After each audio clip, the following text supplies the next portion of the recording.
What's up, everybody? Welcome to another episode of Scotty Talks NBA Mondays. On this episode, I was accompanied by Dylan Davis of the Painted Lines, who hosts the Daily Dose as well as the Faithful Fanatics. You can find him over on the Painted Lines Network. I was also accompanied by Kai Carlin of USA Today. He runs the Sixers Wire for USA Today. He was part of the first part of this episode. There's two parts. Me and Dylan got carried away on the second half here, so we decided to split it up. In the second half with me, just me and Dylan, we were able to go through, talk about the Clippers, how they fare in the West, the Denver Nuggets with the addition of Aaron Gordon, and then, of course, the Lakers with the addition of Andre Drummond. On top of that, we were able to go through, kind of preview the matchups of the Nuggets and Sixers on Tuesday, and then the Cavs and Sixers on Thursday. Aside from that, enjoy the show, guys. Be sure to follow me at Scotty Drown on Twitter. Be sure to follow the pod at ST Philly Sports 1 on Twitter and Instagram. And of course, be sure to subscribe to Heat Ratio Sports Network on YouTube and also follow them on Twitter and Instagram at Heat Ratio Sports. Enjoy, guys. But we'll dig into the rest of the NBA, I guess I can say here. Yeah. We talked about the Clippers a little. You mentioned it as we started the show. You felt that they didn't add much. They added Rondo for Lou Will, give and take. Lemon Pepper Lou. Yeah, Lemon Pepper Lou. He's living it up in Atlanta right Hell now. Yeah. How are you feeling about the Clippers? Because I guess coming off that game against the Sixers, and it's my fault because I got to take it with a grain of salt. I know Embiid is not there, and we literally they looked really good. But they did. They looked really good. They looked very well-rounded. They looked deep. And they shoot the three ball. I think they said it during the broadcast. They shoot the three ball the best in the league. So they must have overtaken the Jazz at that, I'm guessing. I would guess. The Jazz have slipped down a little bit, man. Yeah, they've been falling off a little bit. But how do you feel about the Clippers, their chances at winning the championship altogether? All right, so I do like this Clippers team. Part of me questions, I said it last week to you, like I think they were the team with that LeBron injury that has a window that, if they can make that move. The issue is they're very deep. So where does that X person come in? You know what I mean? Yeah. However, I just think they're one player. Like, I don't know how to explain it. They're very deep. So where does that person fit in? But if they could have got their hands on Lonzo, or if they could have something along the lines of that. So okay, they did what they wanted to do. They got a point guard, a primary ball handler that they wanted in Rondo. You mentioned something I hadn't even thought about, leadership. Kawhi isn't that guy. He wasn't in Toronto. He was the best player on that team. He wasn't the leader in Toronto. Tyrone has said something along the lines of Kawhi couldn't lead a boat in the water. Like he just along the lines, something like that. Paul George just doesn't seem like that. So you get leadership, you get that point guard ball handler. Got it. Trading Lou for Rondo, kind of odd, kind of a really weird trade. Yeah. I just don't think they did enough. And I guess their success, again, is going to come all down to the level of play, the two guys you mentioned earlier, and that's PG and Kawhi. Yeah. If those two are not, falling apart in the second half of Game 7, they're in the Western Conference Finals instead of Denver. But I don't know. I think their window opened more with that LeBron injury, and I said, if they can go out and be aggressive and bring in a guy that that can get them over that hump, they're good. They just didn't do that. Yeah. But however, it is extremely weird. It's all going through my mind right now. When you ask me that question, it's they're really deep, dude. And you look at this Lakers team, and it's LeBron and AD. We got that. How far off now? LeBron and AD have the edge. Don't get me wrong, especially healthy. How far off is a Kawhi Paul George duo? It's not that low behind AD and LeBron, right? Yeah. And then you add in the depth to this Clippers team. Don't get me. Lakers got some players. Schroeder's nice. Montrez is nice. They just brought in Drummond, Marcus Gasol, Kuzma, KCP. Got it. I think Clippers are much deeper. Yeah. So, it's extremely – I just think that – I don't think they elevated themselves in any way adding Rondo.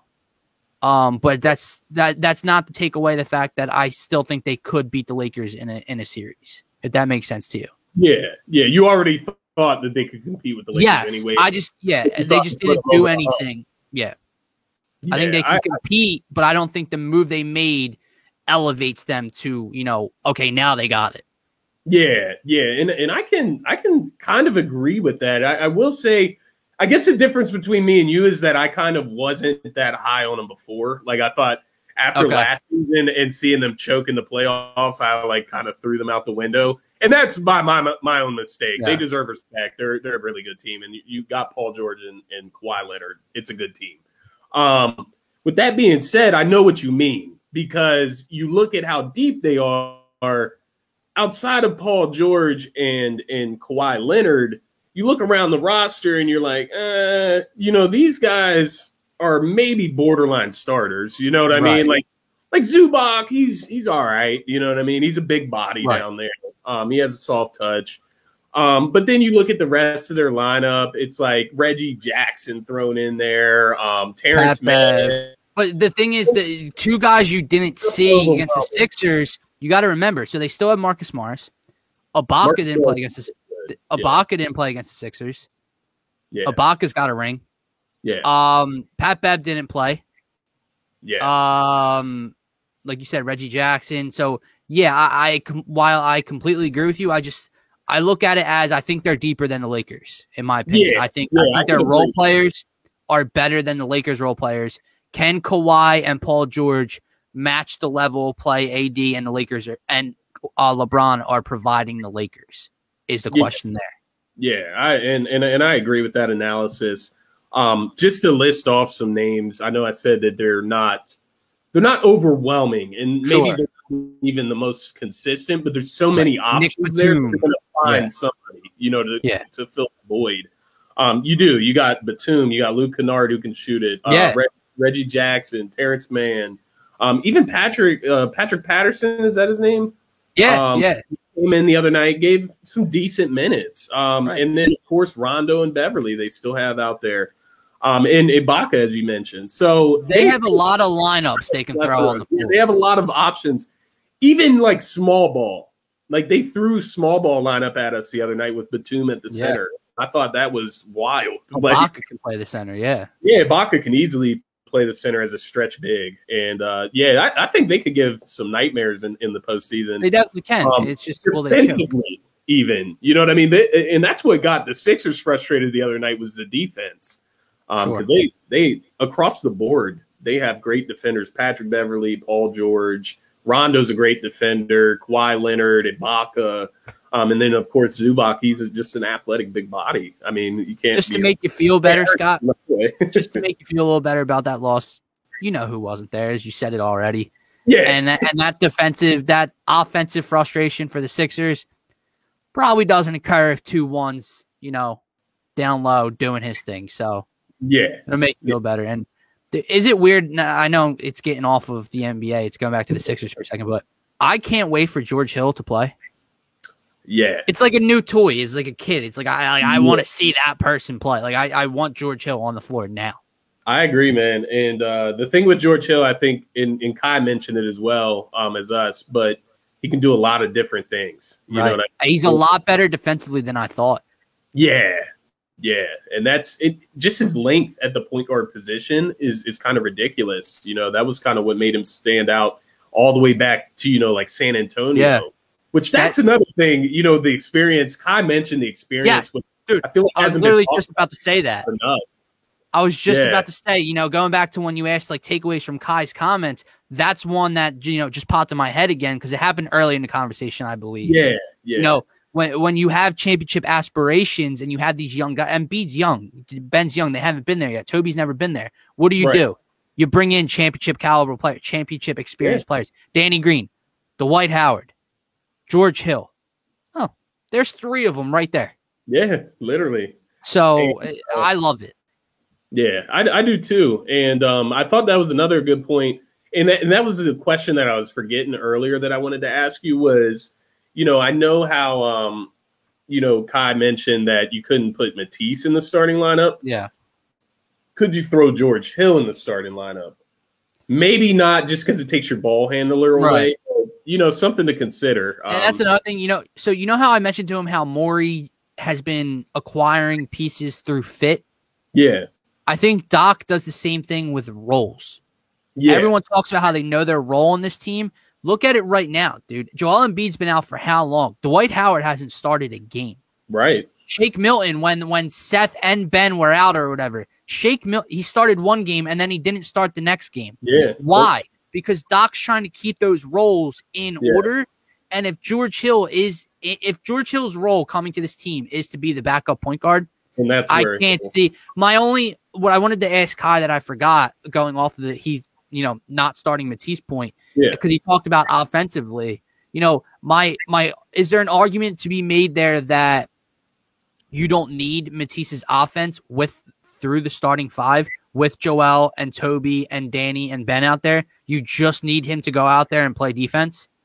Yeah, there is an argument. And really what it comes down to, which I don't know, I guess Kai kind of alluded to it, but it's the shooting. And, if they leave Matisse Thybulle just wide open in the corner, he's just got to simply be able to knock that down. Very true. If he can just do that, then, he can literally start for us. But it's a matter of getting that done consistently. Yeah. And, the other thing, as far as like matching up against, say Brooklyn, we meet them in the playoffs, is, how far do you go to match up with them, or do you make them match up with you? You know what I mean? Very good point. Kind of like the fine line. I don't know. You gotta. I think it's going to work both ways because outside of DeAndre Jordan, they don't have anyone the size of Joel Embiid to throw at them. Right. So if you think if Steve Nash thinks that they're going to play small ball with Blake at the 5, right, or Jeff Green at the 5, if you think that's going to change Doc's hand and take Embiid, first of all, Embiid can guard either one of those guys. Yeah, Embiid, it doesn't work to our advantage that Embiid's getting pulled away from the rim defensively because you want him back there as the defensive anchor protecting the rim. Funneling Kyrie and the guards into him is better for your defense. So while it pulls him away, that doesn't mean Joel's incapable of guarding perimeter players. Yeah, that's correct. So he can do that. Guess who can't guard Joel on the other end? Either of them guys. Yeah, neither of them. Neither can DeAndre Jordan. But my point is DeAndre Jordan size-wise can match up and maybe make things a little more difficult than the other guys can. Yeah. So, I love that point. When DeAndre Jordan's in there as well, we mentioned, like, I know the big thing when we watched Daryl Morey's press conference the other night, he said he would, like, attack the Sixers with small ball lineups just to show them something different. Yeah. Which, I get that. Because you get Joel Embiid, you mentioned it pulls him out of paint if he has to go out there and guard, which if he's guarding Blake Griffin, I let him out there. I mean, if you die by Blake Griffin threes, and that it is what it is. Obviously, if he hits 5 or like 3 in one game, then go out there and guard him. But to start out, I'm not blanketing Blake Griffin at the 3-point. Yeah. So to your point, you mentioned, who, do you give into them? You make them play to you? So let's say Steve Nash tried to play small ball, send Blake or Aldridge out in the corner or whatever to pull Embiid out. If you're Doc, do you say, yo, Joe, stay where you are? If he hits those, he hits them. Oh, but you stay where you are. We're going to funnel Kyrie into you. We're going to funnel Harden into you, funnel X player into you. If they're kicking it out and Blake, because put it this way, if you're funneling Kyrie or someone into you and the best play available is for them to kick it out to Blake Griffin or LaMarcus Aldridge in the corner, Jeff Green in the corner, I get it. They're capable of knocking it down. But that's how you make them beat you. Yeah. You don't pull Joel away from the rim. Yeah, you don't pull Joel away from the rim and make Matisse or Danny or Ben have to go one-on-one with no help on the back end against Kyrie or Harden. That's how you lose the game very easily. If Blake Griffin's knocking down shots, tip your cap, bro. They're going to beat you. Yeah. But that's how you're going. Like, you know what I'm saying? Remember in the Boston series when they would kick it out to Baines or Tice and they would hit a 3 earlier in the game? You'd be like, God, if that's how they beat me, that's how they beat me. But I'm not letting Tatum or Brown get to the rack every possession or get the looks they want to get. Same thing with Brooklyn. That's my strategy 2 months before the playoffs start. Because at the end of the day, Blake Griffin shooting a three, LaMarcus Aldridge shooting a three is a lot better for the Sixers. Or Kyrie or James Harden. Exactly. Or even Joe Harris, So, yeah, simply put, I totally agree with you. And what I was pointing at, with Joel Embiid, if he's, for whatever reason, does have to go out and guard LaMarcus Aldridge or something, he's going to get breaks when DeAndre Jordan's in the game because DeAndre Jordan does nothing offensively except catch hoops. So he'll get plenty of rest. He can focus on offense while DeAndre Jordan's in the game, if that's a worry of him getting tired out or whatever the case may be. And then, even Dwight Howard, I just, even him matched up. Now, I know he has a hard time getting out on shooters, but once again, these aren't the Brook Lopez's of the world. You know what I mean? These aren't like Bertrands or whatever from Washington. These aren't these, stretch, like 3-point stretch fours. I definitely understand what you're saying. I know we talk about Brooklyn so much on here, and rightfully so. They're, the most popular team in the league right now with what they're doing and how they're building their team. What I will say, we always talk about, the Sixers. We know that the Sixers can beat Brooklyn Nets. That's not taking away from the Brooklyn Nets and their game. Like, we know what the Brooklyn Nets are packing. And I just don't want that to go underspoken. This is, an NBA show, and we talk about Philadelphia 76ers a lot, obviously. Yeah. But the Nets, as much as things would have to play out the correct way for the Sixers to win, I feel that things have to play out the correct way for the Nets to win as well. And I just want some respect for the Sixers is all I really want, is them to not be looked at as like a pushover. Sure. We're not a pushover in the Eastern Conference. We can compete. We're a contender. What seed are we, Scott? Oh, yeah. Do they not know out there? They might not. Number one. We are the number one seed. And that includes, Brooklyn and Milwaukee. They are included in those rankings. See, so my whole point is I get it, dude. Like, Brooklyn's winning a lot of games, and they haven't even had Kevin Durant. Yeah. Philadelphia 76ers have remained in first place, and they don't have the MVP of the league right now. Exactly. It's just as simple as that for me. You can be as deep as you want. You can be as deep as you want in the playoffs. And depth does matter when you're talking about injuries, stuff like that. If certain guys get injured on either of these teams, they're not winning regardless. Right. If AD goes down, the Nets aren't winning if Blake has to fill his spot. And you know what? Like, all these additions, they're cute. They're nice for Brooklyn. Aldridge, Blake, all that stuff. But Tyrone Johnson said it the other night on our show. How many players are you going to play in a playoff rotation? Exactly. And if they're going to be throwing those two out there, and Jeff Green, because Jeff Green's still got to play, and all other guys still, if you're saying they're a factor to their depth, well, guess what? That means if they're playing, that's less minutes for the powerhouses. Exactly. I don't foresee that happening. My point to you is, while it's either you do that and it benefits the Sixers, or you play who we expect you to play. And those additions really don't mean that much anymore. Yeah. Because who are you taking out of the lineup to throw all Blake in? Right. And if you're not taking anyone out of the lineup to throw them in, then who cares if you pick them up? Exactly. Blake's playing. Don't get me wrong. I'm not saying they're not going to play. Blake's getting minutes right now, but KD's not there. Literally, he's not. And KD is going to be starting at the 4 for them. I would imagine they're going to keep the same starting lineup. With KD at the 4, Joe Harris at the 3. Yeah.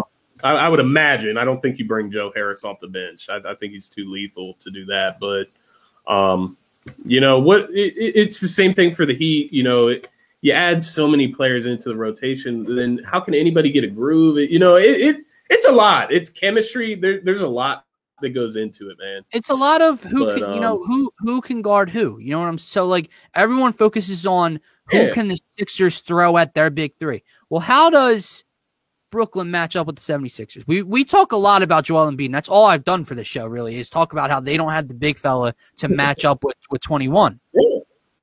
But looking at other positions, Ben Simmons, obviously going to be an X factor in how far the Sixers team can go offensively, right?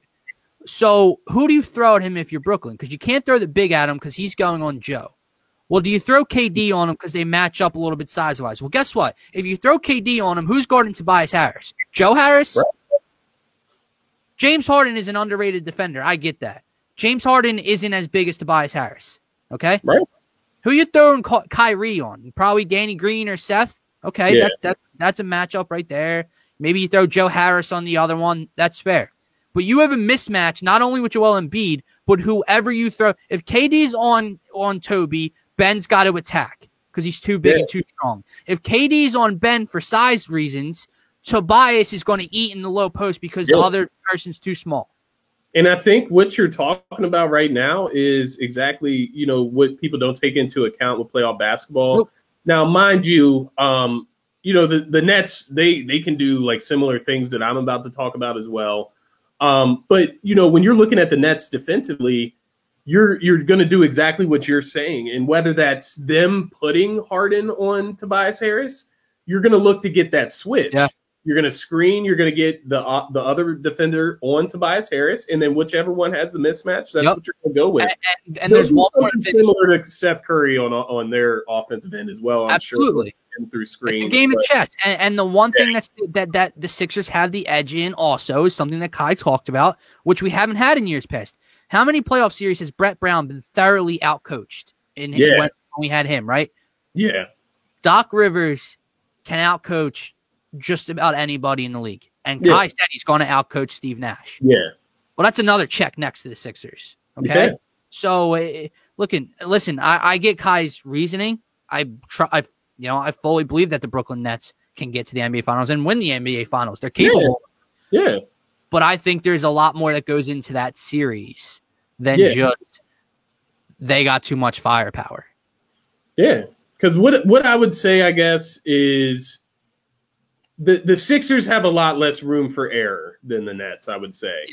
Yeah. That's where I would go, as far as that matchup. But when you get to the playoffs, and by the time we get there, if we battle ourselves to the Eastern Conference Finals, you think anybody in Philadelphia is going to think that the Sixers can't beat the Nets?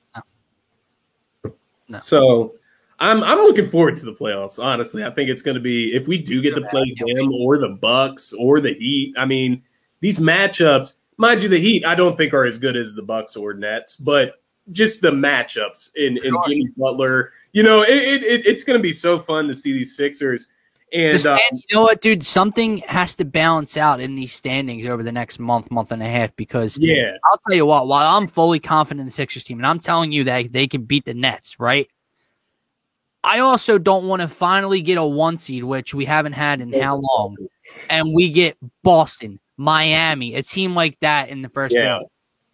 Like Charlotte and the Knicks, as the great Dwayne The Rock Johnson says, know your role or shut your, what is it? Oh, damn, what does he say? I know what you mean, though. I can't think of the exact I had it and I fumbled it as soon as it was coming out of my mouth. I think it's know your role and shut your mouth. Yeah. The Knicks, the Hornets, you need to slide back into that territory. And battle it out with the Pacers in the 7 and 10 play-in games, okay? Because I don't want Boston. I'm not saying we'll lose to Boston or the Heat. But you don't want to play them first round. No, hell no. We deserve something a little bit. I hate to use the word easy, but I've had to play Boston. I've had to play Boston as the road team 2 of the last 3 or the last 2 seasons, 3, however many years now, as the road team as a 4th, 5th, 6th seed, 3rd seed, whatever it is. Right. Now I got to play Boston as the 1 seed in the first round? Right. What the hell, dude? Right. No, and it's not ideal. But I know people are going to comment on this. Well, you're afraid of Boston? No. What I'm saying is when you get the 1 seed, who do you think the Sixers will be playing? Like the Magic or the Hornets, right? Not the Boston freaking Celtics that could possibly turn on a switch in the playoffs. Exactly, man. I'm with you. I think the Sixers. You hope that these things balance out. The Heat and the Celtics move themselves back up the standings a little bit as they should. Please. You would hope. Go play Brooklyn earlier in the playoffs, not us. Right. Exactly. That's what I'm looking for. But we'll kind of shift back to the rest of the NBA. I still want to talk about Denver, and then we'll talk about the Drummond thing, and then we'll get out of here. So Denver, they added Aaron Gordon. He's averaging 14.5 points a game, about 6 rebounds, 4 assists, 37% from 3 this season. How do you feel about Denver? I know before the show you said you're really high on them. Obviously, Jokic playing at MVP level. I also heard a tidbit that Michael Porter Jr. is actually fitting his role. Like he's finding his role as a stretch 4. And it's like really working out for them. That's why they've been playing so much better lately. Then you throw Aaron Gordon into the mix. How do you feel about the Nuggets, Bill? So I said this to you before the show. Aaron Gordon isn't the name that like moves the needle that much. Right. It's the fit. Common here, people, with the Sixers, it's going on in other teams. The fit with Aaron Gordon, that is like the perfect situation for him. You put him next to the Joker 4 or 5, right? And I said this to you pre-show. They can do a couple different things, I think. Both guys can pull out and stretch the floor, right? Play 5 out. You can put 1 in the post, other 4 out, whatever you want to do. Both can play in the post and kind of Aaron Gordon's a big ass dude. Okay, yeah. He can bully someone in the low post. Yeah, he can also run in the face. There's a lot of different ways Denver can use that lineup. Yeah, and I know you just said that's kind of the position that stretch that 4. Okay, MPJ. Yeah, he'll play 3. Yeah, literally. Now, it kind of brings up a question as to like how does MPJ match up with other small forwards in the Western Conference defensively? But that's Denver can worry about that. I really like the move specifically for the fit. I think it was a perfect situation for the Nuggets. I think it was a perfect situation for Aaron Gordon. Yeah, and you mentioned it. If you have to do something with the starting lineup to where Michael Porter Jr.'s just playing at the 3 spot, I mean that shouldn't throw things all the way off. What I mean? No, it should. And so you look at Aaron Gordon. Once you get through the game, now you can start staggering. You'll get Michael Porter Jr. some minutes at the stretch 4 where he can get his mismatches. Yeah. But then you also get Aaron Gordon at the stretch 4. Maybe even throw him, if Jokic needs a break, he can play the stretch 5. Sure. I mean, you can get crazy with these lineups. That's the benefit of the fit. I am really high on Denver. But one thing I want to do is take a deeper look at their bench. I haven't done that yet because they did sell Gary Harris. Yeah. Will Barton's no longer there. So I don't know how thin their bench now is after the trade deadline. I'd have to look at that. So that plays a factor into how high I am on them. But, that starting 5, I think it can give a lot of team fits. And I think with the LeBron and AD injuries with the Lakers, I think you're going to continue to see Denver climb up the Western Conference rankings. Yeah, they're a game and a half back of the Lakers right now for the 4 seed. That'll be made up by Thursday. Yeah, literally. So, I'm with you. I like Denver. We'll see.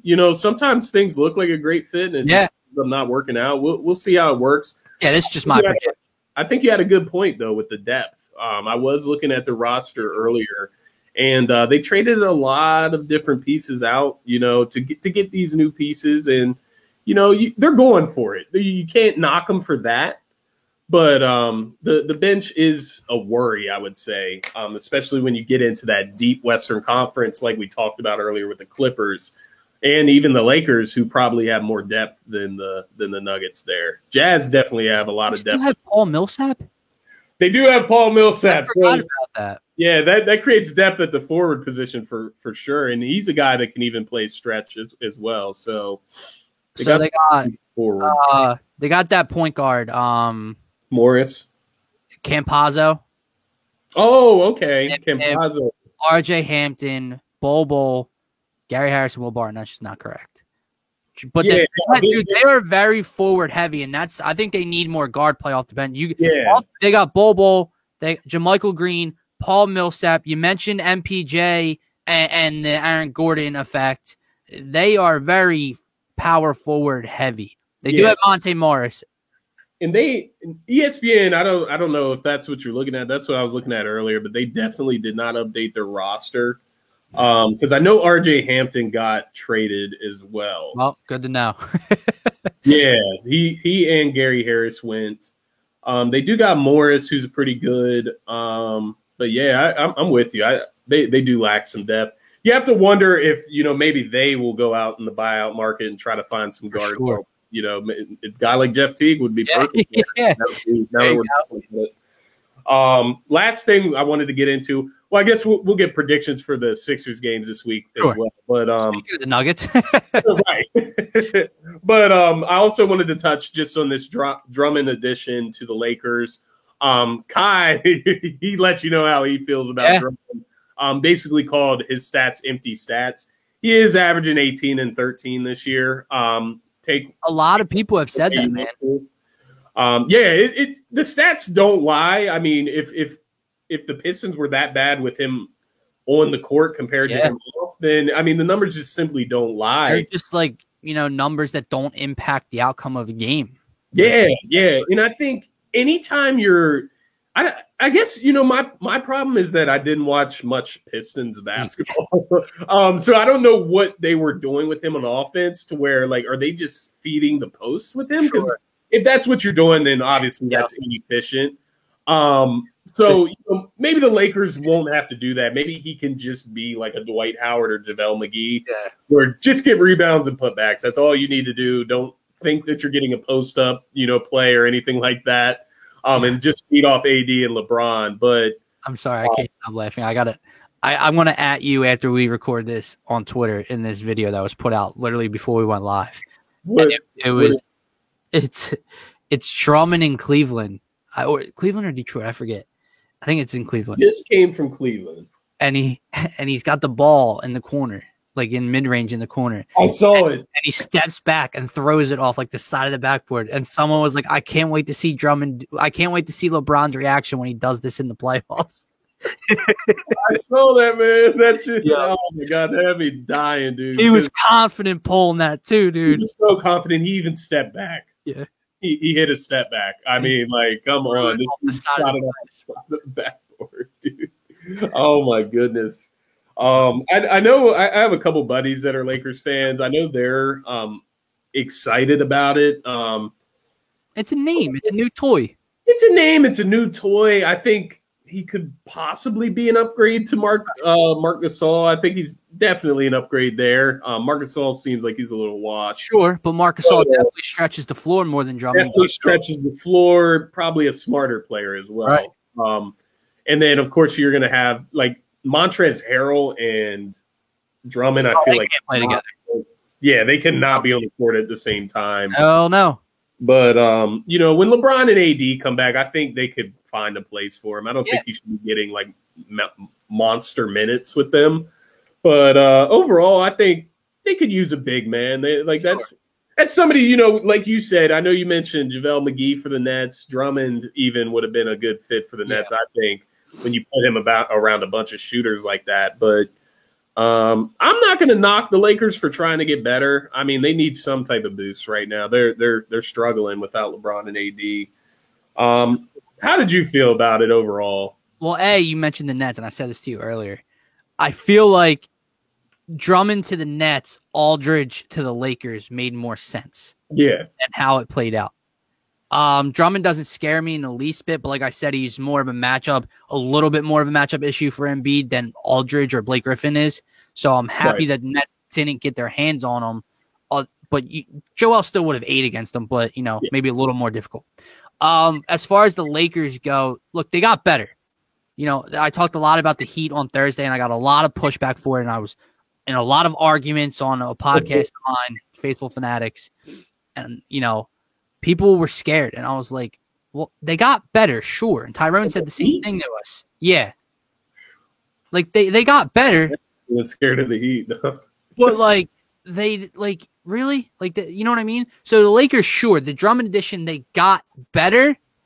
I don't think it wins you anything outside of what you were already capable of winning, if that makes sense. So the same, you got better as a team, but your ceiling didn't move. Right. The Clippers maybe got better as a team. They're not going to win anything more than I expect them to win now, is my point. Like Drummond doesn't, they got Drummond now. Oh, they're a lock to, stay in this seed or get to the finals or win the finals. It doesn't do that. Let me ask you this. So, compared to so we mentioned like the Clippers, the Nuggets. Well, I'm not going to put the Nuggets in this because it's obvious, but the Clippers, the Jazz, when you're looking at a guy like Rudy Gobert, the Suns, DeAndre Ayton's he's pretty good young player. But when you look at those teams up top, you look at the Clippers with Zubac. How does Drummond fare? Where does he fare against those type of big guys in the West? If they're going against the Jazz, do you think that he can bang with Rudy Gobert to a positive standpoint? I think he can bang with a lot of the bigs out there. Zubac doesn't scare me in the slightest. Right. Against us. Who was he playing against? Mike Scott. Right. I like DeAndre Ayton, but I think like Drummond can play with him. Right. And I'll say this. Rudy Gobert is one of the most overhyped players on a national standpoint that I've ever seen in my entire lifetime. That's what I'm thinking. Because I'm thinking Andre Drummond's strength is rebounding, and that's where Rudy Gobert gets like all of his points. Right. I don't think he has an offensive tool in his bag. So, looking at it from that standpoint, I'm like, why couldn't Andre Drummond bang with Rudy Gobert? And the problem, I guess, with, us in Philly is like, I see a lot of people resorting to Joel Embiid and what he does to Andre Drummond. I mean, nobody else has Joel Embiid. Let's get this straight. So unless the Lakers are playing Joel Embiid the entire playoffs, then they don't have to worry about that discrepancy in the position. I just want to see if the numbers can correlate to success with the Lakers. Yeah, because if there's any team that it could, it would be like the Lakers. 100%. Because while I agree with Kai, and I've seen a lot of people on social media talk about it, like he averages this and that, and he's over almost a 20 and 10 plus guy, but he's better on the floor. That Pistons team's a bad team. The Cavs, like before they made Allen, he sat out and Allen came. The Cavs just aren't a good team. You know what I mean? Now, will 18 and 13 correlate to wins with the Lakers? We'll have to see. Will the Lakers be better with him on the floor or with him off the floor? We'll have to see. It's tough. It's tough because you look at, if you're checking the box score at the end of the night and you look and see Drummond has like 18 points and 11 or 12 rebounds, you're thinking, well, how could that be a bad thing, right? What it comes down to, I guess, is, the shots he's taking, like if he's taking step back threes, like you're getting off the floor, brother. Like you're not taking threes on my team, brother. Like, but just that type. It has to be an IQ thing. Like his IQ just is simply not that good. Because you would think with his big body, he could be a better defender as well. But he's just I'll tell you one guy who I'll tell you one guy who has some kind of vision for this, and that's LeBron James. Yeah. Damn well LeBron James signed off on this. He signs off on any move the Lakers or the Cavs made. He signs off on everything. He plays GM for them, okay? So LeBron was asked. He signed off on it. He's got a plan or a vision for what he thinks this can be. It doesn't mean it's going to work, but there's a route he can see it working, apparently. And I'm sure they've spoken as well, to your point. Absolutely. Yeah.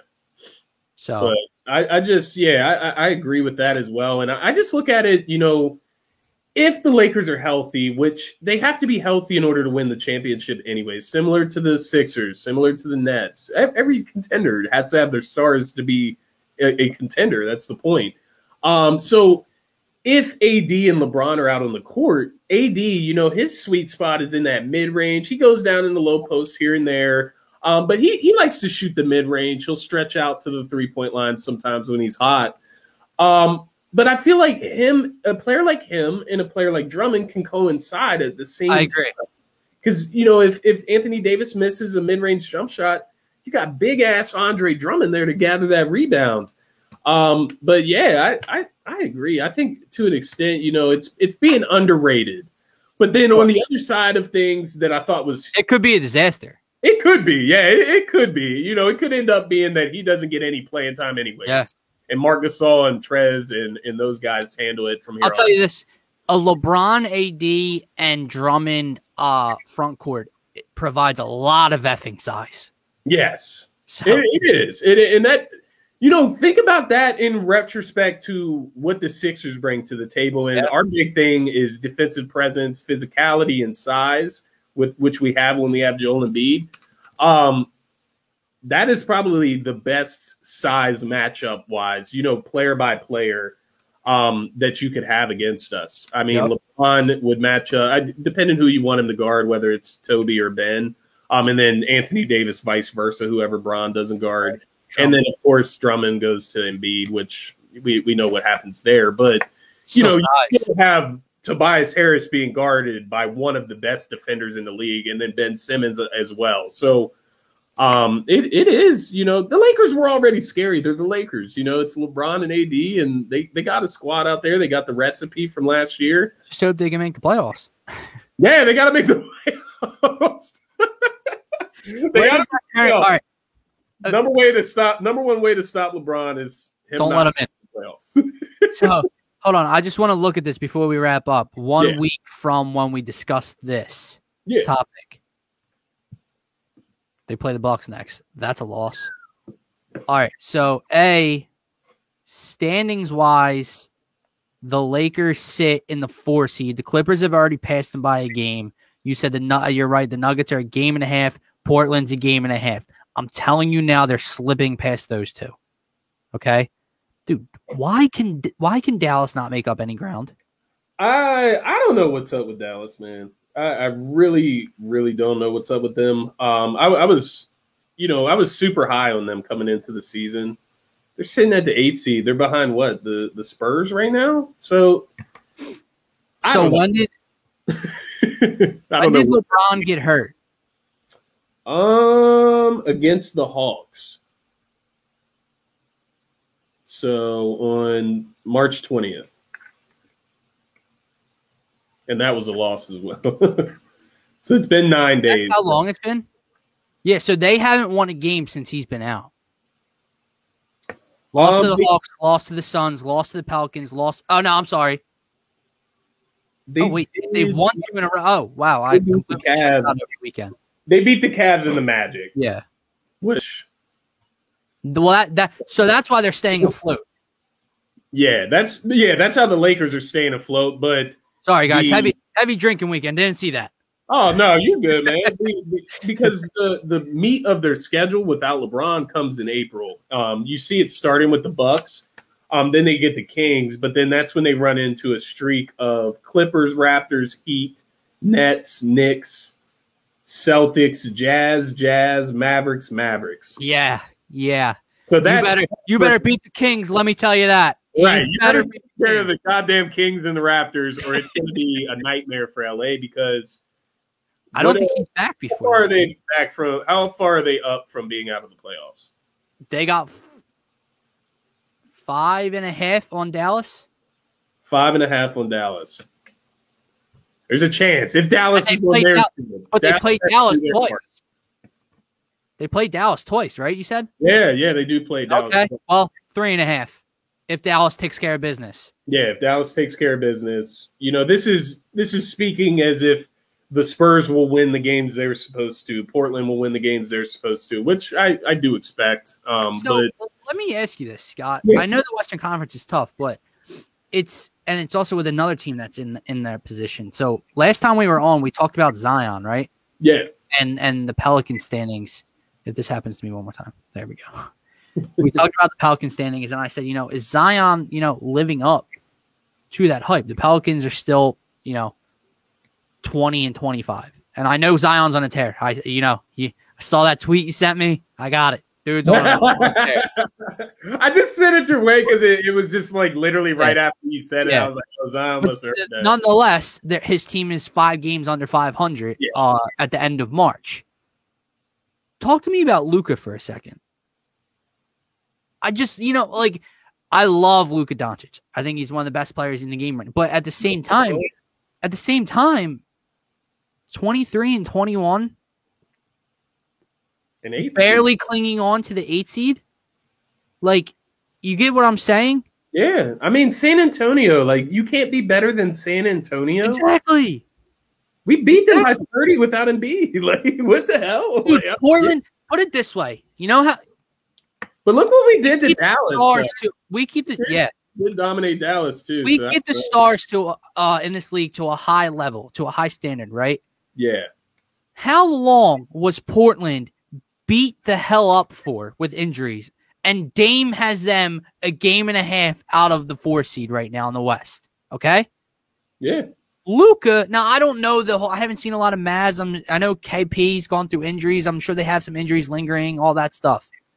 But you're 2 games over 500 at the end of March?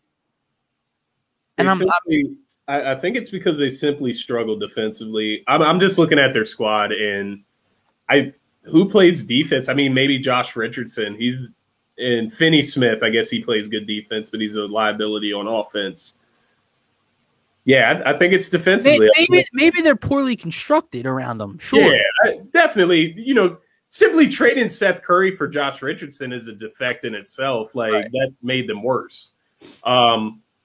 Luka, yeah, I feel you. Like, is it empty numbers? You know, we need to look into this. Yeah, it's just a conversation you could have. Like, combo. How do you have somebody that good, but you can't get put it this way: if Joel Embiid was on with the Sixers team, and let's say he didn't have this supporting cast, he had around the same kind of setup that Luka has. If Joel Embiid had the Sixers 10.5 games out of first place, hardly clinging on to an 8 seed, do you think he'd be getting a pass, right? Do you think he would be seen? Do you think he'd be seen as a top 5 to 8 player in the league? No, I don't think he would be.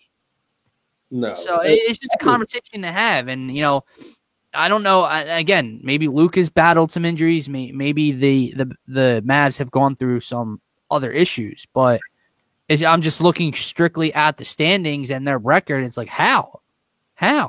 Yeah, I know what you mean. Even New Orleans. I mean, you mentioned it a week ago, but yeah, same thing. Stud players. I'm sorry, I can't see New Orleans making a push. Did you know that in this past week, they've made up 1 game? They were 6 games under 500 last week. They're 5 games under 500 today. Yep, they're 5-5 in their last 10. That ain't going to cut it.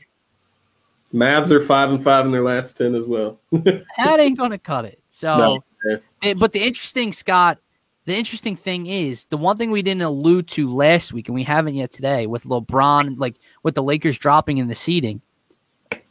Don't forget about that play-in tournament. Yeah. So that is 7 versus 10, 8 versus 9. And then it's something like the winner of 8 and 9. I forget how it's set up. It's like if 10 beats 7, they have to beat 8 or 9 twice or something weird. It's set up. It's not just win twice and get in. It's like, I forget how it's played out, but so basically if 7 beats 10, then 8, then they'll get the 7 seed, and 8 beats 9, they'll get the 8, or whoever wins out of 8. Yeah, sure. Yep. If 7 loses to 10 has to beat. The winners have to battle it out for that 7th seed. Yes, or the 8th, however it plays. Yes, that's exactly. Yeah, I got what you mean. But think about that though, you know what I mean? What if they slip and they have to, coming back from injury, that's another game or 2 they got to play before even making the playoffs. Because they would, at this point, 7th seed would play. Dude, in a 1-game series, anything can happen. Yeah, literally. Steph Curry, literally in a play-in tournament, Curry can go for, he can just get hot and win that tournament himself. Watch, Phoenix run through with a hot Devin Booker last year in the bubble. For sure. So, yeah, I don't discount it at all. And that's going to, play out. Careful, man. They got to be careful, for sure. End of the bottom of the East is going to play out the same way, and that's another, we're talking about Boston, but, what if Boston or Miami can't get up from the 7 or 8 seed and they end up getting upset in the play-in tournament? Yeah, because Boston would play Chicago right now. I'll tell you, Miami, I will be rooting for Chicago so Oh, bad. yes. So hard. But yeah, that's what I was kind of going to point out to you. You know, we always hear, you know, about how, and maybe this is a good point, maybe it's not, but we always hear about how good the West is. But, you know, just off blind eye, you're not looking at records. I would take the Heat over the Dallas Mavericks. I would take the Celtics over the Spurs. Yep. And then from there on out, I guess the West gets a little bit stronger. But, you know, the East is not as weak as people say it is. Exactly. Yeah, because you can throw Miami and Boston up there with Milwaukee, Brooklyn, and Philly as just coaching. You know, now I think there's tiers to the East. There but is. It's still deep. I would say the top three are in a tier of their own: the Sixers, the Nets, and the Bucks. Yeah. Then I would say there's a tier of Miami, Boston. I feel like is it weird to say I would put them two in their own tier just together? No, because I definitely understand, because I think they're the next level behind the Sixers level. Yeah, with Boston and Miami, it's like they're underperforming. Yes. So in reality, they should be the 4 and 5 seed right now, yes. but they're underperforming. So right. yeah, I know what you mean. And then you take the Hornets, the Knicks, the Bulls. Those teams are clumped in the bottom of the playoff seeding in the East. Right. That's in like if it played out how it should play out, 1 through 5 in any order would be the Sixers, Nets, Bucks, Heat, Boston. If it played out in a perfect world, right now, like you said, Boston and Miami underperforming, and they're catching themselves. You know, we better make up some ground in this last month and a half, or we're going to be playing in a damn play-in tournament. Yes, literally. And I was looking at the rankings in the East just for the Sixers right now. So we would play Miami first round if they want to play. I don't want that. Yeah, I don't either. And it's not to say that I'm not like scared of Miami where we would lose to them. I get the 1 seed finally.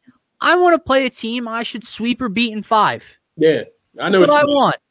I don't want to have to battle the Miami Heat in the first damn round. The good thing is that most likely we would get in the next round, right now with everything as it is, either Charlotte or New York. So we beat either first round. I want Charlotte first round. Yeah, Charlotte is the team that we would no LaMelo Ball, like we deserve that team to play them. Like even the Knicks, I think we would get the Knicks out of there 5 games max. But the Knicks have been tough this season. They play good defense. This Randall is a dog. So yeah, I definitely feel. Give me the Gordon Hayward and Terry Rozier led Hornets in the first round. Now, give me that. Okay? All the way. Somehow they're holding on without LaMelo Ball, man. I don't know. I think it'll come back down. I really do. Yeah. They probably just haven't ran into competition yet. I say that, and Malik Monk will drop like 55 on us one game, and Gordon Hayward will average 32, and you know. So we'll finish it out here, man. Well, I'll get you out of here. We gotta go get ready for the daily dose here soon, man. Holy shit! Right. So predictions this week, and then we'll end it. We got the Sixers and Nuggets, and then we got the Sixers and Cavs. Who you got? I'm going 1-1. I think they lose to the Nuggets, and I think that whole Cavs thing gets put to bed. Yeah, I think Tobias Harris and Ben have themselves a game. I hate that it's in Cleveland. I'll tell you that. I do too. But watch, it'll probably be completely vice versa, and they'll somehow upset Denver. But I'll talk again about this. Don't let me forget on the Daily Dose. But we should discuss how Kai. It's not exact. It's not definite. That's when Embiid's coming back. But Kai thinks he'll be back at home against the Timberwolves. When me and Gint did the Daily Dose when you were on vacation, I went through the schedule and I saw the road trip. What date did I say that Joel would be back? Minnesota. How wild is that if that happens? And we were like, wild, man. And they were like, and we were like, what would their record be through that? I think it was 9 games at that point when we analyzed it. It was the day after. Was it the day after the Spurs beating? Were you on vacation for the Spurs game on that Sunday night? Yes. So that was one without Embiid. So we had already played that. There were 9 more games to be played from that Monday on. I wonder. Yeah. My first night on vacation was the Wizards game where Embiid got injured. Okay, so I just want to do. I don't. We're getting out of here. I just want to check this really quickly because we asked the viewers through those 9 games what could the Sixers record be. Me and Gint had it at 5-4, just based off. That's before Steph and LeBron went down, by the way. Yeah. But I just want to check. So from that point, want to know one loss to the Bucks. Second losses to the Clippers. So right now they are 2-1, 3-1, 4-1, 5-1, 5-2 on this road. So they have 2 left. If they can get one of the last 2, 6-3 without Joel, or the Spurs are included in that, so 7-3 really without Joel. Yeah, no, I agree. If you can either just get one win out of the 2 games, and I think we're square. I don't care against 2. Yeah, I don't care. However, I'll be a lot happier if it's against Denver, because that would just be like they just beat Denver without Embiid. Like, really? Yeah. I'm with you though. I do have us losing to Denver. Going against the Joker without Embiid. He already saw us in how we got bullied against the Clippers. I can't wait to give that prediction on the Daily Dose today and tomorrow and get told I'm a fake fan or some shit. Yeah, we're playing without Embiid. What do you want to do? I know we can beat the Nuggets. Sure, but I don't predict that it's going to happen. I'm just looking at the matchups, and I said that before the Clippers game that I thought the Nuggets was the game that we would probably lose. The Cavs, I think we should win. I think we will win because we won't want to drop 3 in a row. No. So I think if we lose against Denver, backs against the wall for whatever reason against Cleveland. But we have lost twice to Cleveland as well. So I think that's like a bounce back game. Get ready for Joel in that road trip on excitement. I'll tell you one thing and I don't want to lose back to back. I don't want to lose 3 in a row. Yeah. However, even if they drop the next 2 of this road trip, they're at that 5-4 mark that I thought they'd be at, which is still okay. Or throw in San Antonio because that's without Embiid. They'd be 6-4 in 10 games without Embiid if they lose the next 2. Right. It's kind of wild, dude. Still really good, man. Seriously. And that was missing Seth. That was missing Seth for a couple games. That was missing Ben for a game as well. You wouldn't have expected that. Hell no. Yeah, that's a great stretch. We add George Hill too, so he'll be here soon as well. Another new toy. My new toy. Yeah, man, I'm excited. But I will get you out of here. We'll get a nice break before the Daily Dose today. But Dylan, thank you very much for coming on with me today, helping me interview Kai. I appreciate that, man. As you know, I was a little nervous, so I appreciate you hopping on with me. Guys, be sure to go follow Dylan on Twitter at DylanJD98. If you guys like the chemistry that me and Dylan have here, be on the lookout because we do have some things in the works. So keep an eye on us. Go follow Dylan if you like my show, because we're going to have some more content coming. Of course, Dylan, anything you want to share other than what I mentioned that's going on, go ahead. Now's your time, man. No, man. So just check out the Daily Dose every Monday, which it's at 4 p.m. Monday through Thursdays. Every Monday, I'm joined by my man Scott right here for Mondays with Scotty. It's been heavy Sixers. We talk about all 4 teams. Phillies are starting Wednesday, so that will be starting. We'll be getting into that. I got some Eagle stuff on the board today, but it's been heavy Sixers. You know why. Okay. Yeah. So you can go check that out on the Painted Lines YouTube channel, their Twitch, their Twitter. Paul Hudrick will be joining us 3 p.m. Wednesday afternoon. Scott will be also, it's not Mondays with Scotty, but Scott will be joining us for that with an interview with Paul. Same, around the same questions we talked to Kai, just getting different people's perspectives on the moves, on, the Sixers team. And then as far as our latest work goes, go to the Painted Lines YouTube channel. Check out some videos we cut up. We had Tyrone Johnson on last Thursday night. He gave us some great insight, great conversation, funny. It was awesome. And then we were blessed by my man Jason Blevins, who also covers the Sixers. He popped in and we had exclusive. We had the Zoom call with Daryl Morey and Doc Rivers on that episode. We cut that up. That's its own video in itself on the Painted Lines. to everyone that's watched that, it's done like over 4.1K views. Thank you guys so much. Thanks for the support. And like Scott said, if you like what's going on here, we got something in the works coming up. So keep an eye out for that. It's going to be fun, man. And like I said, be sure to give Dylan a follow, give the Painted Lines a follow. Obviously, if you like my show, give me a follow on Twitter if you don't already, at Scotty Drowned. You can find my sports podcast page at ST Philly Sports 1. And, of course, this podcast is presented to you by Heat Ratio Sports. Be sure to go give Heat Ratio Sports a follow and a subscribe on YouTube. That's the most important thing here. We do have a contest. I know the Running Ramblers got eliminated over the weekend. But we do have a Joe Lenardi bobblehead, as well as a Sister Jean bobblehead from the National Bobblehead Museum. We're doing a giveaway, so be sure to go subscribe on YouTube and hit that follow button on Twitter, and we will get you in on that drawing. Dylan, my man, thank you again. Kai Harlan, thank you again for coming on. That's going to be it for this episode, guys. See you guys later on the Daily Dose. Peace.